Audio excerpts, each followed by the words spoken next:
Welcome to the Beyond Body podcast with your hosts, Mia and Holly. Join us for a sometimes fortnightly podcast where we explore all things mental health, being a messy human, and how to get the most out of this one precious life. And all the ridiculous stories in between. Hello everyone and welcome back to your favourite fortnightly girly chat. Mill, it's a pleasure as always. It's wonderful to be here after a pretty hectic couple of weeks. Happy to have this hour with you, that's for sure. Let's get into the episode today. Okay. So today we're doing one of our favourite things, which is just an audience Q&A, because I think as involved with recovery as both you and I are, it's not like we're currently going through the process and understanding what it's like to recover, 2025 with everything that's going on in the world, which is why it's really useful for us to always sort of be getting feedback from the community of what are some things that you're pondering, like what are you struggling with, what's working, what's not. So I feel like Q&As are just perfect for that. You guys love these episodes, and we realize we love doing them as well because it keeps it fresh for us and keeps us plugged in, as you said, to what's going on, because we see it with clients, etc. But then there are like the wider questions of particularly people who may not be able to access the kind of treatment that we're providing day to day. So yeah, we love doing these, and these are the episodes that we can see that you love. So we'll really try to do more of these. First question from our amazing people. Can I recover if my underlying issues aren't being addressed? Thoughts on this one? Super interesting question. My thoughts are that you can make strides behaviorally. I'm not confident that lasting change would happen. I think when someone is healing their relationship with food, it's not just about changing how you eat. You really, want to be curious about why were you eating or not eating in a certain way to begin. And I think that insight really gives someone the space to see, all right, maybe what are the skills that I missed learning, how to soothe, how to speak up, how to regulate my emotions without maladaptive behaviors. And it's all this information that is going to make it so much easier to apply change with a lot of intention. Yes. Otherwise, I feel like, the original wound is still probably going to be open, and it's highly likely that another temporary band-aid potentially could be applied. What do you think, Mill? Absolutely. I mean, I think there's a couple of things that are going on. Obviously, we've got the behavioral change that needs to take place, and there's nothing stopping you from working on that, but you might just find that you keep hitting walls. And one of the biggest walls I see is trauma. Where you can get somebody to do all the stuff which shows that there's change being made, but very often, particularly I'll see this coming through in dialogue, so those conversations we're having between eating disorder self and healthy self to get eating disorder quiet enough that we can do the thing we need to do, the practical thing we need to do. But what we'll uncover often in those dialogues is a really, really strong set of beliefs about self that are very often interlinked with trauma. So you can dialogue it out and you can take the action.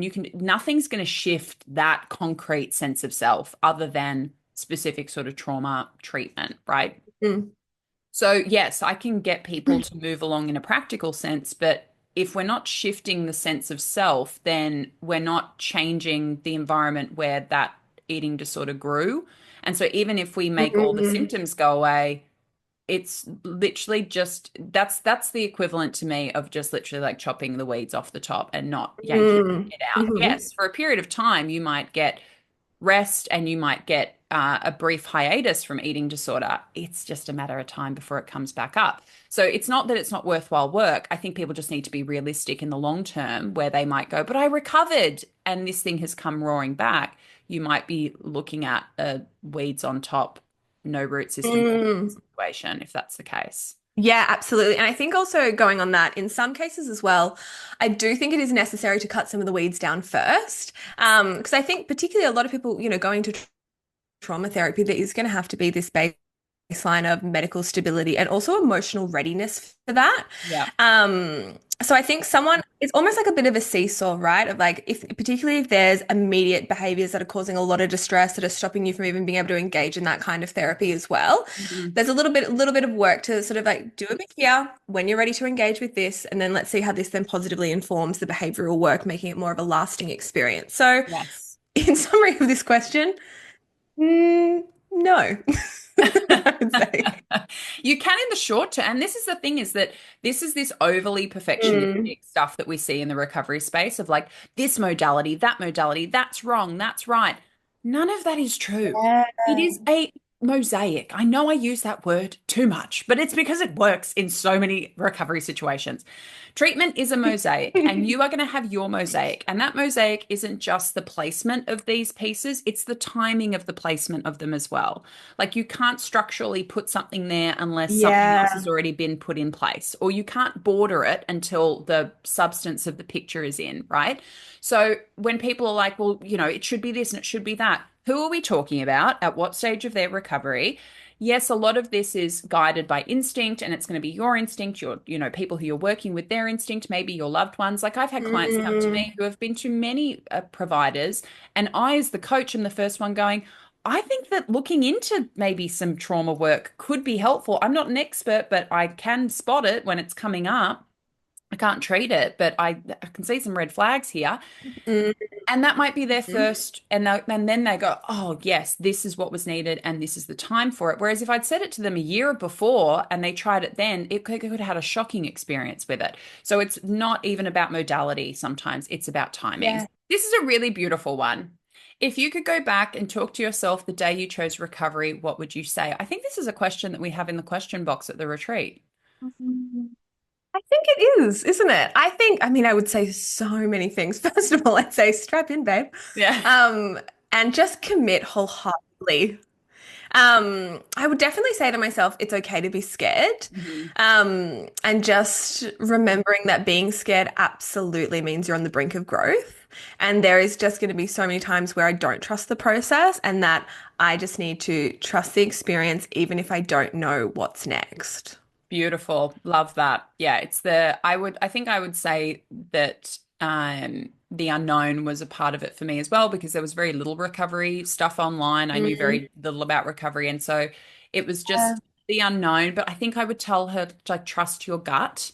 Like you have a Yeah. really good instinct. You have a very, very good, strong, healthy self instinct. You don't know what healthy self even means, like and won't for years.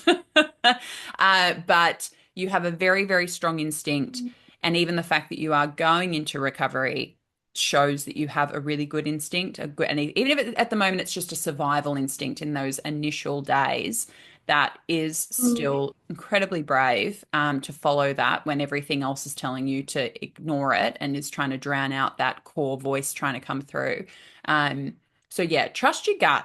Uh, and yeah, to know that Mm. there is an end point to it as well, because I went into recovery with the belief from my psychologist that I would be in remission forever. So I think I'd want her to know probably then that that was not the case, because I thought that for years. And it was one of the things that actually almost led to me full on relapsing before I found full recovery. Yeah, wow. I think something else I would say to myself as well is use this experience. It's going to be a compass for so many other things in your life. And this is going to be about so much more than food. It's about so much more than what you think it's about at the beginning. Yes, yes. I think that's the thing that links you and I is that I think we both appreciate that most about this process is all that other stuff that it brings and not that, Mm. box ticking. All right. How can I stay engaged with my recovery and get excited about it? I mean, there are so many ways. I think this is something that you and I just are both really passionate about because we know recovery can be boring Yes. sometimes. It's also a marathon. So it's pretty imperative that you stay engaged. It's going to be pretty desired that that happens. I Yeah. think a few pillars to really support engagement, but also curiosity, inspiration, etc., are things like community, Hmm. food, and self-development. Yes. I will absolutely shamelessly self-plug here, but some of these pillars is really what my group coaching program, the Dinner Club, is all about, which Yeah. is ultimately just an intimate, kind community of people who just really want to get the most out of their recovery, which is kind of ties to our last question as well of, we both would have said to our former selves, like, this is going to be such a big experience and you're going to learn so much about yourself through it. And I Yes. think this is what keeps people like engaged and interested in recovery, realizing that recovery is not forever, but Yeah. you will be learning and growing forever beyond recovery. So it's Yes. really cool to use this experience as an opportunity to tap into some of those resources that you're going to use every day beyond recovery. So things like mindful relationships, embodiment, general nervous system regulation, cooking and eating with kindness, and even just understanding your own identity, which are all sort of themes that I very much explore in the dinner club because it is the fact that it's a marathon, engagement is so, so important. Mhm. And I would also say that another thing I think is so important is also having fun with recovery. Yes, Yes. sometimes it has to be like day in, day out, monotonous, boring things, but also there is so much play and pleasure and fun with it, which is really.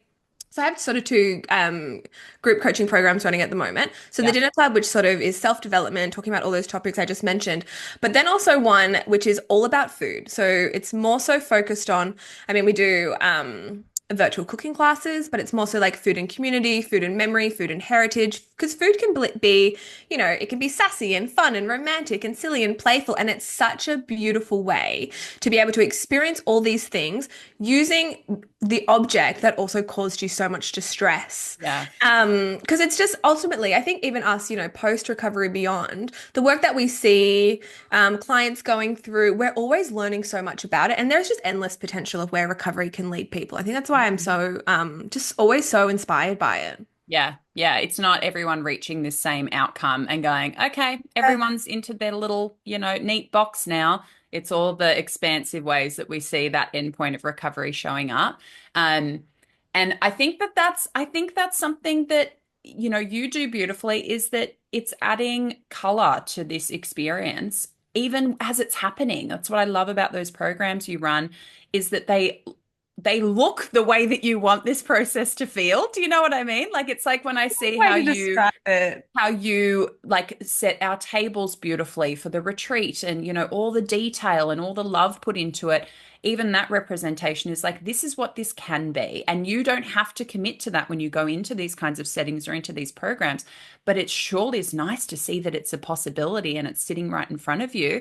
And one of the ways that you can lighten the load of recovery and make it more fun is to do it in community.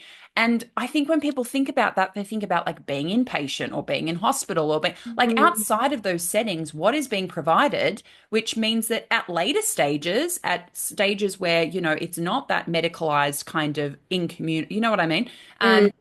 There was nothing, which is part of why we created the retreat and, all these beautiful things that we're conjuring up in our separate businesses and together is really about let's get people together in a way that is obviously safe because it's at stages of recovery where it's appropriate. But yeah, where we can demonstrate this is about way more than just what you might have been told. And here's an example of it. And you don't have to commit to it. You just need to explore it. And if it feels right for you, what a beautiful added bonus for going through this process. Totally. And just even being so open to having little taste testers of life and being curious about potential. I think, we love that when people come to our retreats, everyone has such a different experience that they take away from it. And so Yes. often that's not even the experience we intended to create. Yeah. People are just so drawn to whatever, lights them up, whatever is going to like create a little bit of a sparkle in their world. And for some people, that is community. For some people, it's um, diving deeper into some of the self-development topics that recovery offers. Some people it's embodiment and a plethora of different things. So I Yes. think knowing that there is so much potential if you choose it, right, on the horizon is such an amazing way to just stay anchored in your own recovery and also just having even a goal that you're working towards, something like I want to go to this retreat and this feels really important to me. Having Yes. something that's going to keep you anchored, I think we just see it supports people's consistency greatly. It's like a baby big why. Yes, it is. Yeah. It is a baby big why. It's not the 10 years down the track where people are like, oh God, like when people are like me, I just don't want to think about the big why. I'm like, don't. It's fine Mhm. because they're like, it's too insurmountable. It's too big. It's like, great. Whether it's the retreat or it's something else, put little baby big whys on the path, things that are doable in the next X amount of time. And then you don't even have to commit to the next thing you're going to do after that, but you'll probably be in a totally different headspace because you had that baby goal to work towards. You're going to have a different brain by the time you get to that goal that's going to go, oh, I actually want to keep going instead of Mm. going, oh, I have to want this huge thing at the end and that has to be motivating every day. It's just no one experiences that in recovery or any process. There are days where, as you said, it is just boring and repetitive, etc. But it doesn't have to be like that all the time. And also even being able to, have that marker of achievement of like, oh, I went to this retreat because I worked really hard to get there, and Mm. realizing like that is also just such evidence to give back to the person of I'm so capable of doing this whole thing. Because I Yes. think if I look at, all of my clients who have come to retreats, we've done 3 retreats so far, everyone is soaring. Like they are in completely different places from when they even came to the retreat and it has just those experiences have continued to support their ongoing Yes. recovery. Yes, absolutely. Um, I think this is one of few people would relate to. Thoughts on weekly weighing when I am stable. I hate it. I'm assuming this means by a prac team, not self-weighing. Yes.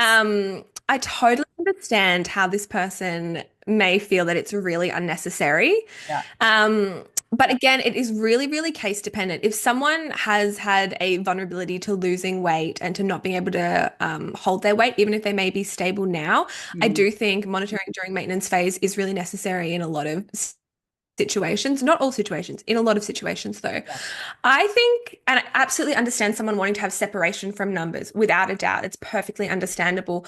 But there's a few things going on here, but I do think that one of the lessons here is that everyone's going to have things in life that they don't want to do that they just have to do. And it is so much about the more you are resisting an experience, the harder it's going to be. Because realistically, being weighed, even if you are stable, this is going to be a temporary thing. The longer you stay stable, this is not going to have to be a weekly thing for the next year of your life. Yes. But I think there is sort of this level of don't resist what is good for you. And Mhm. it's like a level of acceptance is going to make the process have so much more ease to it. But I absolutely do understand this person wanting to have a separation from the numbers and just wanting to get to the stage where it doesn't feel as clinical all the time. Yes, I completely agree. But my answer to this is always if you want to get off the scales, then get off the scales. If you want to get off the scales, Yeah. do what you got to do to get off the scales. Like what you resist persists. Yeah. And as you said, like when I Yes. read this, I was like, there has to be a reason why, when stable, you are still being weighed.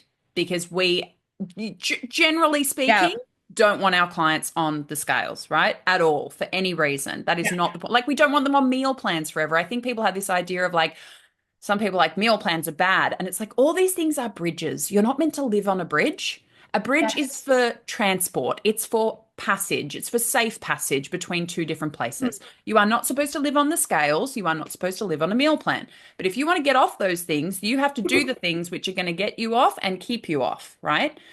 Because that's where I think we can make it about Mhm. like it's the process, it's recovery, it's treatment. It's because, well, you're only needing to do those things because maybe we're in a pattern which is necessitates, as you said, for safety reasons, to make sure that somebody is not just stable now, but consistently stable.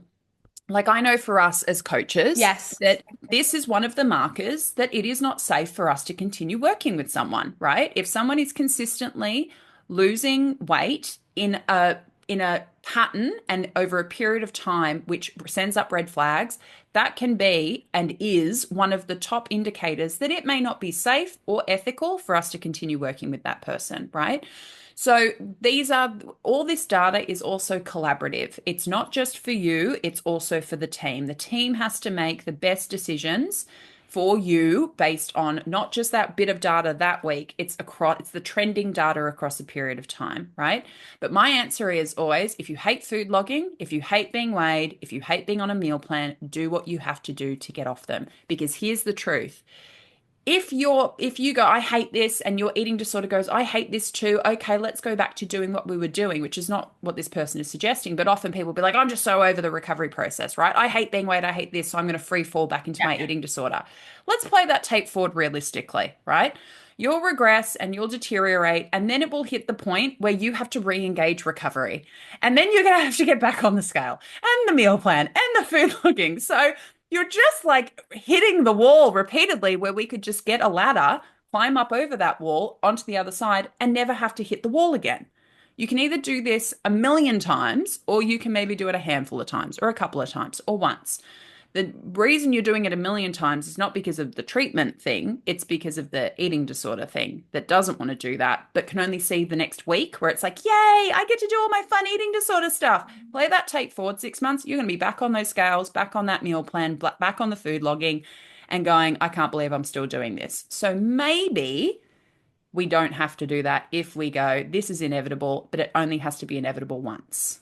Absolutely. You just can't rush your healing. I think people kind of get to different, see this in all stages of recovery, but they're like, I just want to be here. I just want to be here. It's like, Yeah. whoa, you can't be. So like, let's just accept where we're at now and like keep putting in the day-to-day work to be able to move to those next steps in a safe, appropriate manner.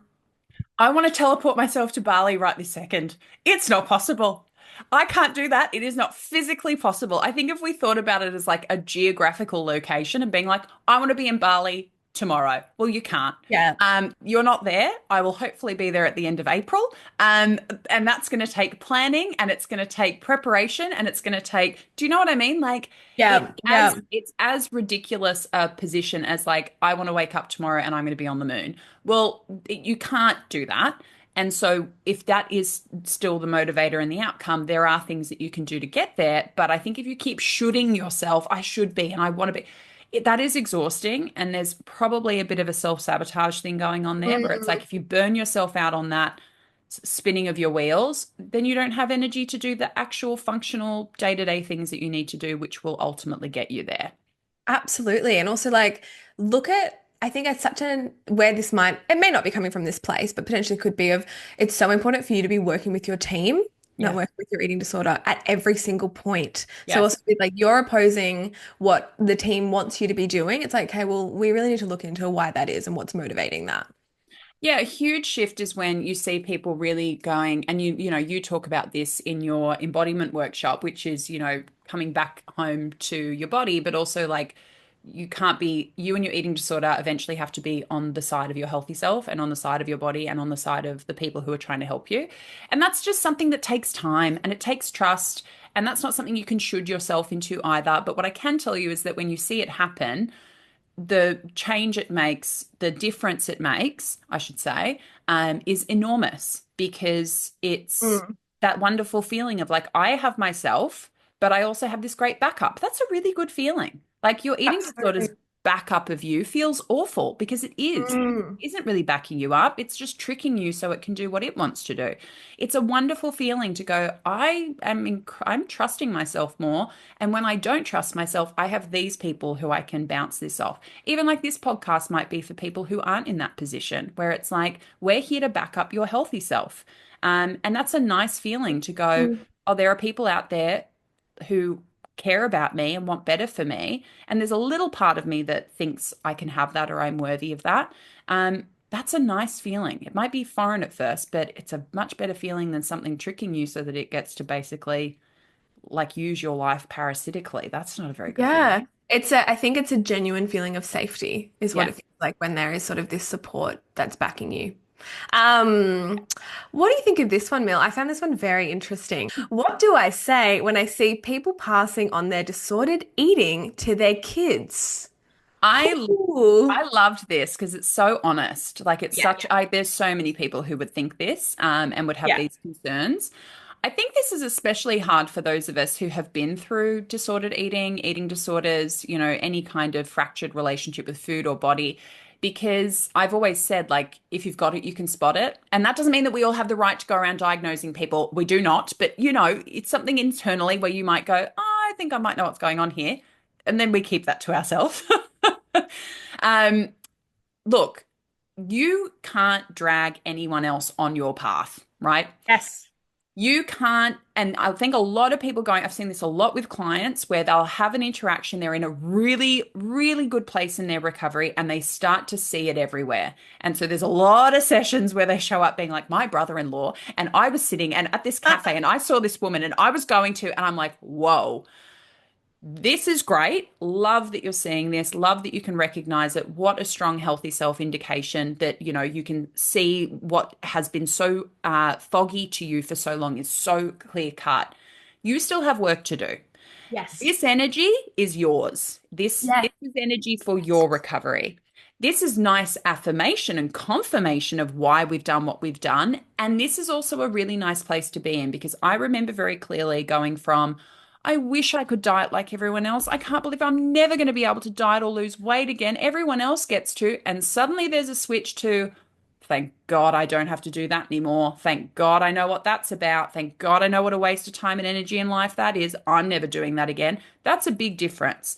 I think this is part of that, is when you start seeing it in the world, take that as affirmation and confirmation of all the great work you've done, that you can be a source of information, you can be an example to people. You cannot drag anybody else on the process that you've been on.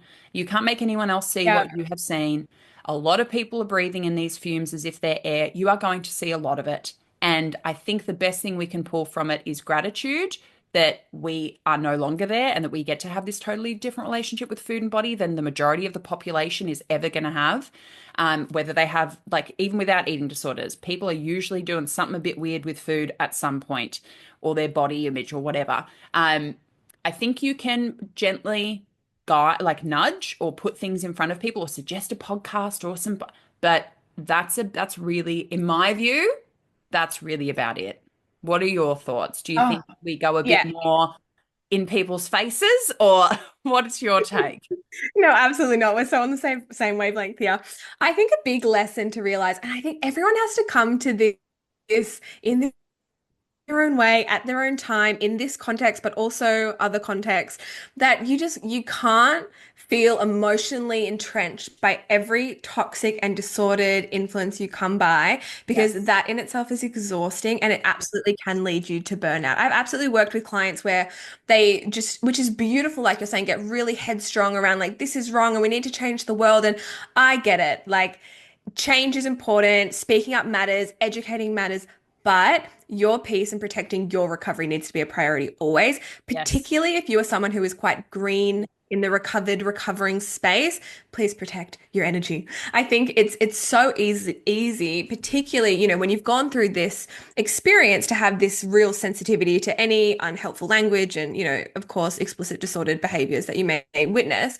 Yeah. But you really have to consider, what is my reaction causing, like, sorry, what you really have to consider is my emotional reaction causing me harm? Because there's Mm. a difference between being concerned and being completely just overwhelmed by what someone else is doing. Because you're right, like, it's taking you off your own path, and everyone is on their own journey. I feel like, yes, if someone is being, explicitly an almond mum, or you have a relationship with this person and or the child we're talking about, absolutely, in a kind, concerned, non-reactive way, share your thoughts. Do not harbor and create a huge internal storm for yourself that actually might lead to you being triggered and then feeling really emotionally vulnerable. Because there is going to be so many things in the world that we don't like and that we disagree with. Yes. And it's really about picking your battles and protecting yourself through that. And a big part of that is also emotional boundaries, like knowing how much energy you have to output as well. And then Yeah. and often, say, and this goes for friendships, right? If someone, has friendships, friends who are, on a bit of a negative food path, and, you have tried to, share concern, etc., nothing's changed, that's probably a sign that you need to pull back a little bit and really protect yourself first. Yeah, absolutely. I think also, if people are familiar with your path and your experience, it's like, especially if like you go into this professionally, people will ask you this stuff and you have to let people come to you with this stuff, I think. Like, a girlfriend of mine was Mm. a bit concerned about her child's fixation on a certain food. And the instinct from what we see Yeah. in diet culture and from our own parenting was like, well, maybe we should limit. And I said, and I'm not a dietitian, but I just said, like, just try this. And I more so took this from my own childhood, as far as like, we were very hyper fixated on foods because they were always being taken away from us. Like I always said, we grew up in the 99% fat free house. If it didn't have 99% fat free stamped on it, it wasn't in our house, right? So I became so obsessed with foods that I wasn't allowed to have, that when I got access to them, like, it would be free for all. It would be like my one focus. And I said, just for like a couple of weeks, when you do dinner, just put a bit of that food on the plate. And it wasn't like a dinner food, quote unquote, right? Within a couple of weeks, a little bit of everything's being left on the plate again, right? But they came to me. I didn't go and just go into their house and go, what are you doing with this child's dinner? Do you know what I mean? It was just a bit of gentle advice that was asked for. I think we have to remember that even we as coaches, right? Like, I will be in the hairdresser and what I Mm. do for a living will come up.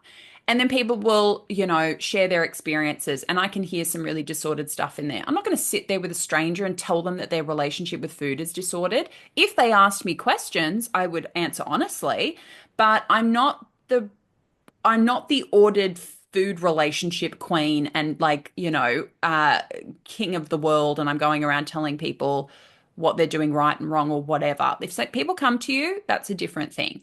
But people usually won't. And that's the other thing to remember is that you through this work are being given the opportunity to have a relationship with food, body, movement, etc. that most people will never have. Most people will never have to do this work. I say often, we are not aiming for everybody else's disordered. We are aiming for something beyond that. And that's what I mean. Eating disorder or otherwise, most people will never have the opportunity to do the work that we have to do, bringing something down to its foundation and building it back up intentionally.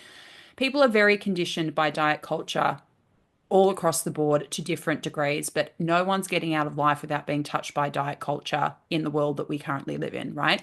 Um, so you might be going and telling people things thinking they have the understanding you don't, and you are speaking a language they are just totally unfamiliar with. So let everyone Yeah. be where they're at, Yeah. meet everybody where they are, be a gentle sounding board if it's asked for. You can put things in front of people, but then you got to let it go. Absolutely. I think one of our 2025 outs was unwarranted advice. Like it's just a lot of the time it doesn't help. If someone's like not in No, the place to hear it, like no. it's kind of just noise in the world. Hmm.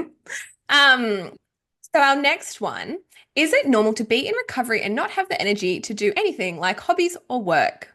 What do you think, Mill? Yes, absolutely. Absolutely. Particularly if you are in the beginning stages or you're in Yeah. like as you beautifully put in a recent episode, like a restarting the engine stage, like you're not starting from the beginning, but you have to rev that engine up again. Physiologically, like when we say that these are mental illnesses and we keep reminding people these are we're not discounting that they are also often physical illnesses and physiologically they're impacting you, right?